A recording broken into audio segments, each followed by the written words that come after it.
Assalamualaikum warahmatullahi wabarakatuh. Saya Elis Darmayanti dengan NIM 29021700014. Di sini saya akan menjelaskan mengenai analisis laporan keuangan.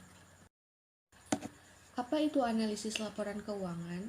Analisis laporan keuangan adalah kegiatan menganalisis laporan keuangan menggunakan konsep dan standar akuntansi keuangan, agar laporan keuangan menjadi lebih berarti sehingga dapat dipahami dan dimengerti oleh berbagai pihak. Maka, perlu dilakukan analisis laporan keuangan. Hasil analisis laporan keuangan juga akan memberikan informasi tentang kelemahan dan kekuatan yang dimiliki dan akan tergambarkan kinerja keuangan selama ini. Tujuan dari analisis laporan keuangan itu ada 5 macam. Yang pertama itu screening atau sarana informasi. Analisis dilakukan hanya berdasarkan laporan keuangannya. Dengan demikian, seorang analis tidak perlu turun langsung ke lapangan untuk mengetahui situasi serta kondisi perusahaan yang dianalisis. Yang kedua ada understanding atau pemahaman. Analisis dilakukan dengan cara memahami perusahaan, kondisi keuangannya, dan bidang usahanya, serta hasil dari usahanya. Yang ketiga itu ada forecasting atau peramalan.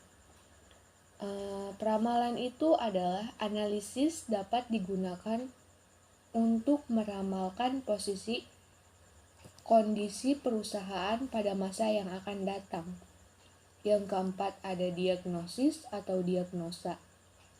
Analisis memungkinkan untuk dapat melihat kemungkinan terdapatnya masalah, baik di dalam manajemen maupun masalah yang lain dalam perusahaan. Dan yang kelima itu ada evaluasi atau analisis digunakan untuk menilai serta mengevaluasi kinerja perusahaan termasuk manajemen dalam meningkatkan tujuan perusahaan serta efisiensi. Untuk metodenya sendiri, analisis laporan keuangan itu terbagi menjadi dua, yaitu analisis vertikal dan analisis horizontal. Analisis vertikal adalah analisis yang dilakukan hanya satu periode laporan keuangan. Informasi ini diperoleh hanya untuk satu periode saja, dan perkembangan dari periode ke periode tidak diketahui. Sedangkan analisis horizontal adalah analisis yang dilakukan dengan membandingkan antara laporan keuangan dari beberapa periode. Dari hasil ini akan terlihat perkembangan perusahaan dari periode yang satu ke periode yang lainnya. Di sini kita langsung masuk ke analisis rasio keuangan. Apa sih analisis rasio keuangan? Analisis rasio keuangan itu merupakan suatu perhitungan sistematis yang dilakukan dengan cara membandingkan beberapa pos atau komponen tertentu dalam laporan keuangan yang dimiliki hubungan untuk kemudian ditunjukkan perubahan dalam kondisi keuangan sebuah perusahaan. Jenis analisis rasio dapat digolongkan menjadi beberapa jenis. Di antaranya adalah sebagai berikut. Yang pertama itu ada rasio likuiditas, rasio solvabilitas, rasio aktivitas, dan yang terakhir ada rasio profitabilitas. Rasio likuiditas. Rasio likuiditas adalah rasio untuk mengukur kemampuan perusahaan memenuhi kewajiban jangka pendek pada saat jatuh tempo. Dapat memelihara modal kerja untuk memenuhi kebutuhan operasional membayar bunga tiap jatuh tempo dan memelihara tingkat kredit yang menguntungkan. Apabila rasio ini 1:1 atau 100%, maka perusahaan dapat dikatakan liquid dalam melunasi utang-utangnya. Selanjutnya itu ada rasio solvabilitas. Rasio ini juga disebut sebagai rasio leverage, yaitu mengukur perbandingan dana yang disediakan oleh pemiliknya dengan data yang dipinjam dari kreditur perusahaan tersebut. Rasio ini dimaksudkan untuk mengukur sampai berapa jauh aktiva perusahaan dibiayai oleh utang. Rasio ini menunjukkan indikasi tingkat keamanan dari para pemberi pinjaman. Menurut Jarwanto, rasio solvabilitas mempunyai besar ukuran umum yang dipakai adalah 200% atau 2:1, yang berarti 2 kali total dari utang perusahaan dikatakan solvable bila rasio ini kurang dari 200%. Yang ketiga itu ada rasio aktivitas. Biasanya rasio aktivitas itu digunakan untuk mengukur kemampuan aktivitas perusahaan dalam menjalankan operasional perusahaannya. Yang terakhir itu ada rasio profitabilitas. Rasio profitabilitas adalah rasio untuk mengukur berapa banyak laba yang dapat dihasilkan perusahaan dalam kaitannya dengan nilai penjualan aset dan ekuitas. Dari analisis rasio likuiditas terbagi lagi menjadi 3, yaitu current ratio, quick ratio, dan cash ratio. Current ratio adalah kemampuan perusahaan dalam melunasi hutang jangka pendeknya terhadap aktiva lancar. Rumusnya aktiva lancar dibagi dengan hutang lancar. Yang kedua itu ada quick ratio. Rasio ini mengukur kemampuan perusahaan dalam melunasi hutang jangka pendeknya terhadap aktiva yang lebih liquid. Rumusnya itu adalah kas ditambah efek ditambah piutang usaha dibagi dengan hutang lancar. Dan yang terakhir itu ada cash ratio. Cash ratio adalah rasio yang digunakan untuk mengukur kemampuan perusahaan dalam melunasi hutang jangka pendek terhadap kas yang tersedia maupun yang ada di bank. Rumusnya itu kas ditambah efek dibagi dengan hutang lancar. Analisis rasio solvabilitas terbagi menjadi 3, yaitu total debt equity ratio, total debt asset ratio, dan long term debt to equity ratio. Total debt equity ratio adalah perbandingan antara hutang-hutang dan ekuitas dalam pendanaan perusahaan dan menunjukkan kemampuan modal sendiri perusahaan untuk memenuhi seluruh kewajibannya. Rumusnya total hutang dibagi dengan modal. Yang kedua itu total debt ratio. Rasio ini merupakan perbandingan antara hutang lancar dan hutang jangka panjang dan jumlah seluruh aktiva yang diketahui. Rumusnya itu total hutang dibagi dengan total aktiva. Yang ketiga ada long term debt to equity ratio. Rasio ini digunakan untuk mengukur presentasi total hutang jangka panjang dengan modal sendiri. Rumusnya hutang jangka panjang dibagi dengan modal. Analisis rasio aktivitas terdiri dari working capital to total asset ratio, turnover receivable, average collection period, inventory turnover, average day inventory, fixed asset turnover, dan total asset turnover. Working capital to total asset ratio adalah rasio yang menunjukkan seberapa besar modal kerja neto dalam membiayai keseluruhan aset yang ada. Rumusnya aktiva lancar dikurang hutang lancar dibagi jumlah aktiva. Yang kedua ada turnover receivable. yaitu perputaran piutang yang ada hubungannya dengan penjualan kredit dalam satu periode. Rumusnya, penjualan kredit dibagi dengan piutang rata-rata. Yang ketiga ada average collection period, yaitu perputaran piutang dapat diketahui berapa hari rata-rata tiap kali perputarannya. Rumusnya itu piutang rata-rata dikali 360 hari dibagi dengan penjualan kredit. Yang keempat ada inventory turnover, yaitu mengukur kemampuan dana yang tertanam dalam persediaan berapa kali perputarannya selama satu periode. Rumusnya itu harga pokok penjualan dibagi dengan rata-rata persediaan.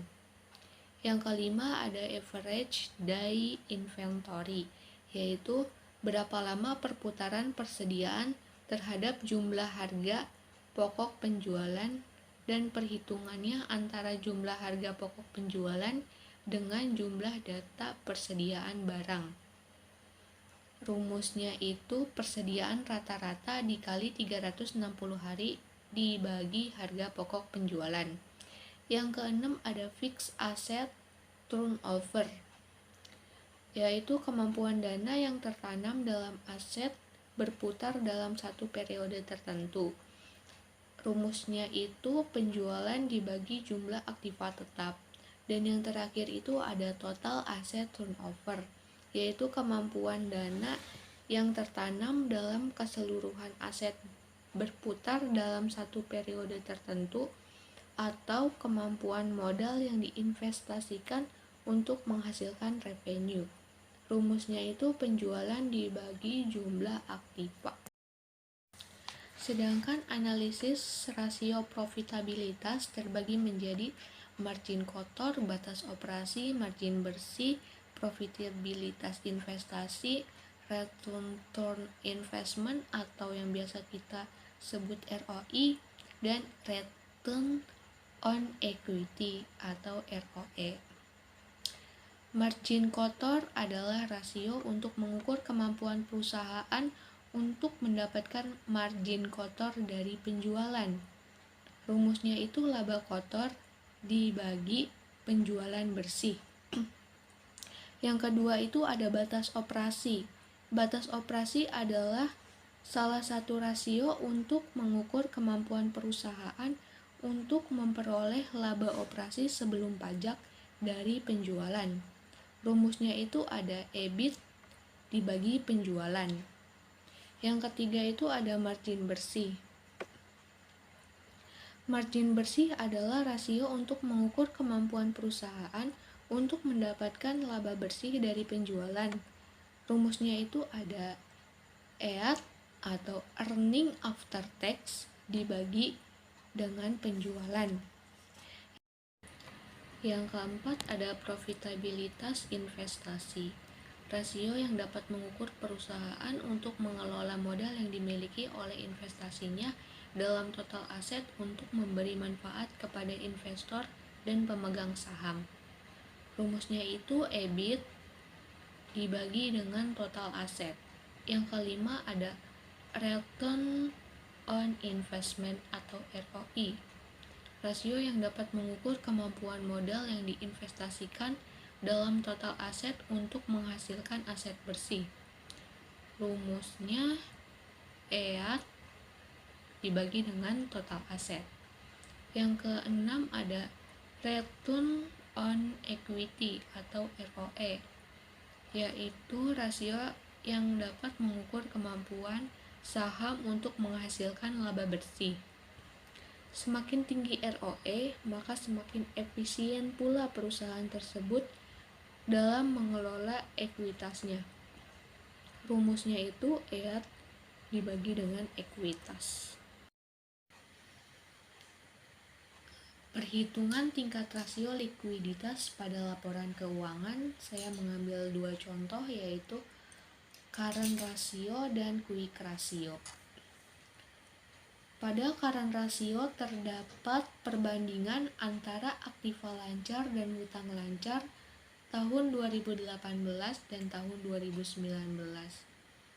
Dengan rumus aktiva lancar dibagi hutang lancar menghasilkan rasio 5,86% pada tahun 2018 dan 5,58% pada tahun 2019. Yang diartikan hutang lancar dalam posisi aman karena setiap Rp1 dijamin dengan 5,86 di tahun 2018 dan 5,58 di tahun 2019.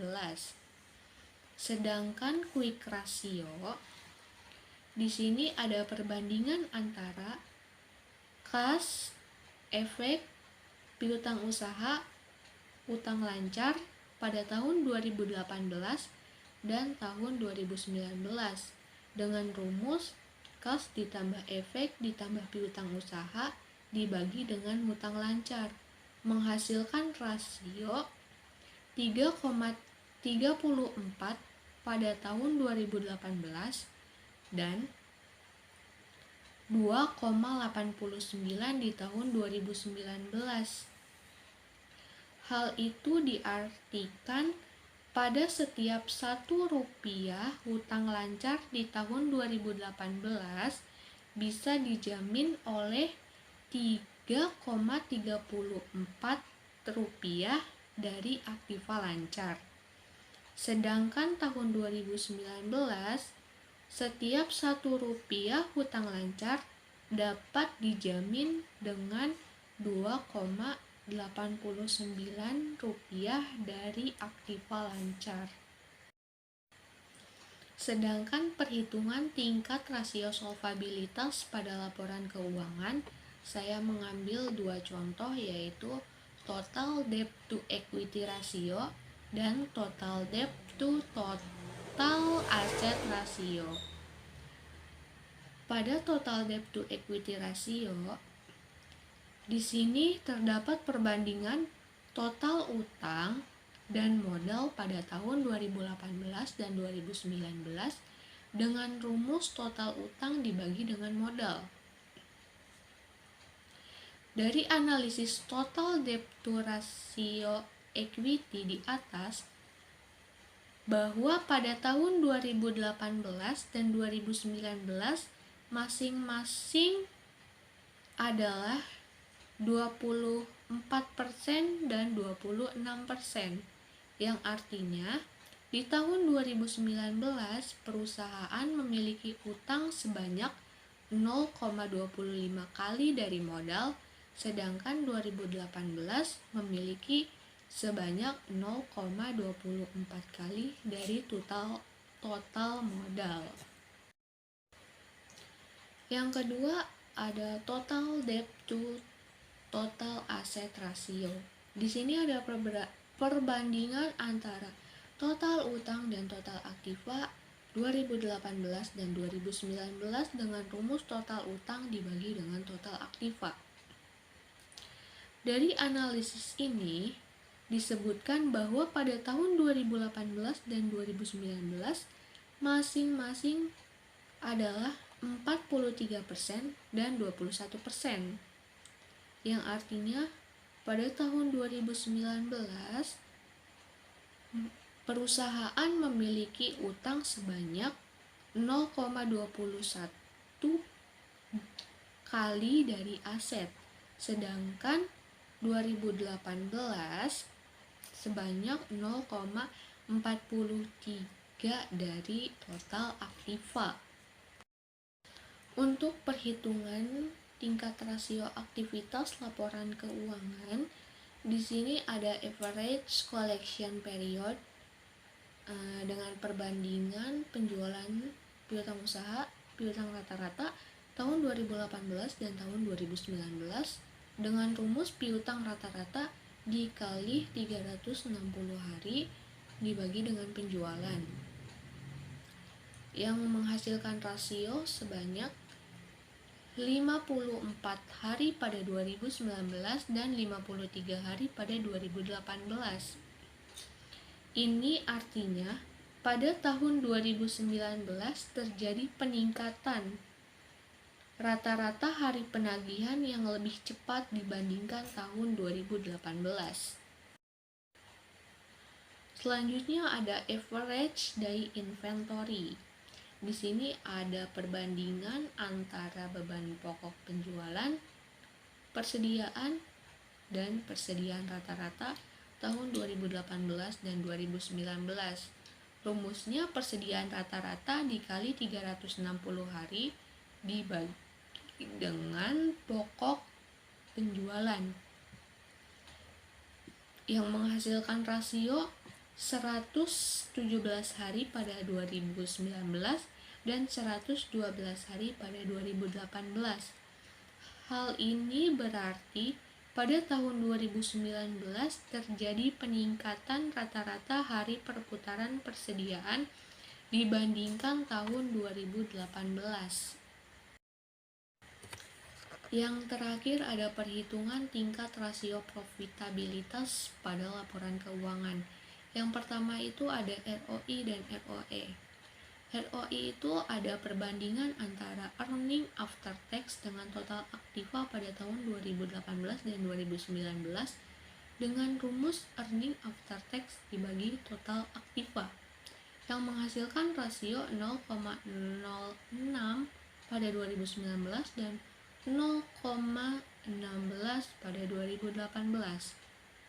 Yang artinya pada tahun 2019 memperoleh pengembalian atas aktiva sebesar 6%, artinya setiap Rp1 total aktiva turut berkontribusi menciptakan 0,06% laba bersih. Sedangkan tahun 2018 setiap Rp1 berkontribusi sebesar 0,16% untuk laba bersih. Untuk ROE di sini terdapat perbandingan earning after tax dan modal pada tahun 2018 dan 2019 dengan rumus earning after tax dibagi dengan modal yang menghasilkan rasio 7% pada 2019 dan 9% pada 2018.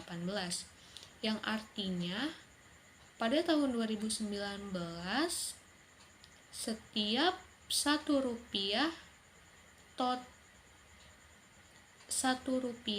dari modal menghasilkan 7% laba bersih. Sedangkan pada 2018, setiap 1% dari modal menghasilkan 9% laba bersih. Itu saja materi yang dapat saya sampaikan. Semoga dapat dipahami dan dimengerti. Saya menyadari masih banyak kesalahan dan kekeliruan dalam materi yang saya bawakan ini. Kurang lebihnya mohon maaf. Wabillahi taufiq wal hidayah. Wassalamualaikum warahmatullahi wabarakatuh.